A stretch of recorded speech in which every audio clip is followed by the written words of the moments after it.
Amy Ortmann, must define what a president has meant for me, for you, for all Broncos of Boise State University. At this time, I would like to thank Senate for allowing me to be here today. Moreover, I welcome each and every one of you residing in the gallery. The position of student body president is one that I believe is an opportunity of service, support, and one that grants the possibility of making a difference. Student body president is not a position of power. It is a position I define as one of opportunity. That opportunity being to enhance each and every student's experiences as a Boise State Bronco. I remind you, it is a position held by a full-time student.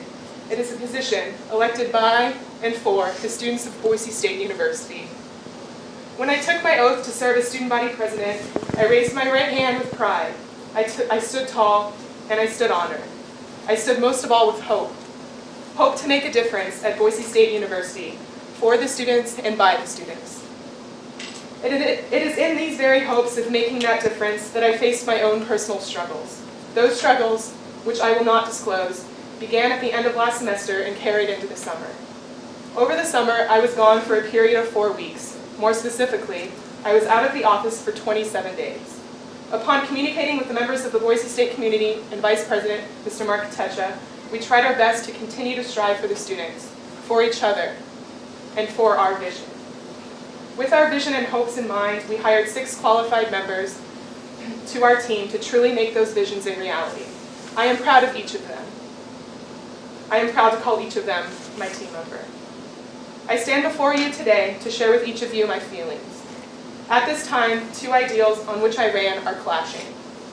One of those being creating a place where all students felt comfortable to have his or her voice heard. Secondly, maintaining a community here at Boise State where students cared for each other, understood each other, and had respect for each other. I continue to ask myself, shall I have my voice heard? And moreover, am I comfortable to have my voice heard? To be honest with each of you, that environment in which I hope to bring is that same environment that is tearing me apart. I feel like a victim of my very own advocacy.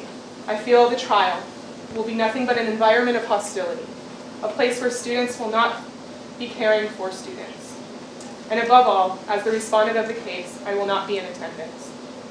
Due to a previously scheduled plane trip home, I will not be able to attend the hearing set for this Thursday.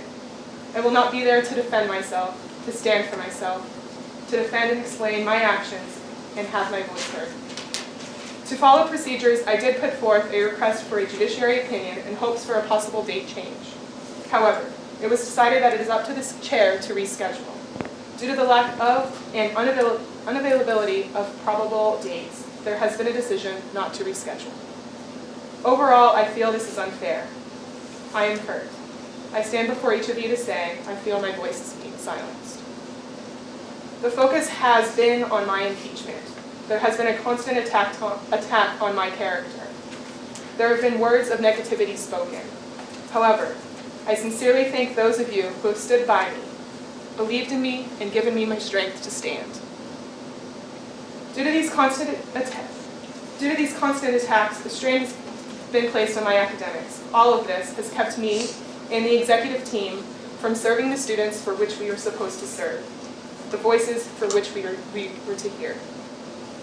I ask you, the members of Senate, to look at me as a student. Would you stand for a student being silenced? Would you stand for this amount of unfairness? I remind us today that we are all students first and foremost. Do I admit that I made mistakes along the way? Yes. Do I admit that I was late to my office hours and/or class sometimes? Yes. However, I am sure that we can all say yes to both of those questions. I remind us, we are students. We are human beings. We get sick. And not one of us in this room is perfect, on this campus or in this community. To each of you, I send my sincerest apology if I have hurt you, for this was never my intention.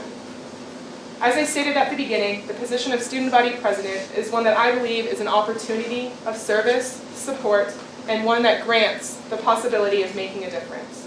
However, it is a position. It is a position, I remind you, of opportunity.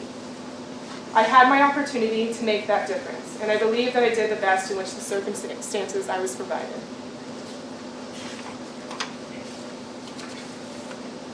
This day, I stand before each of you to announce my resignation.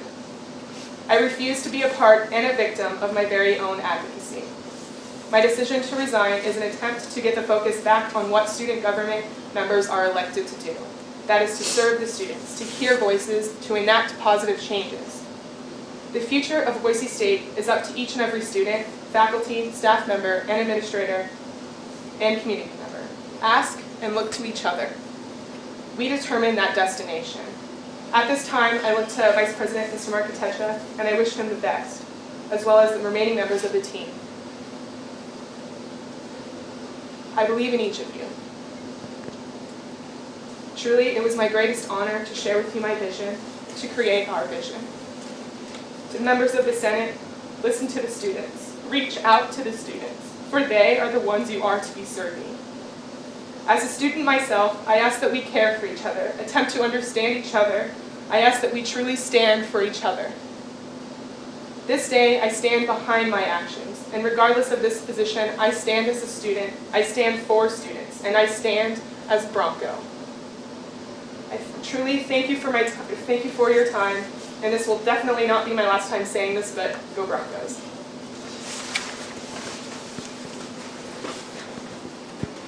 If it pleases the senators, I would like to take a moment to thank President Ortmann for her service and to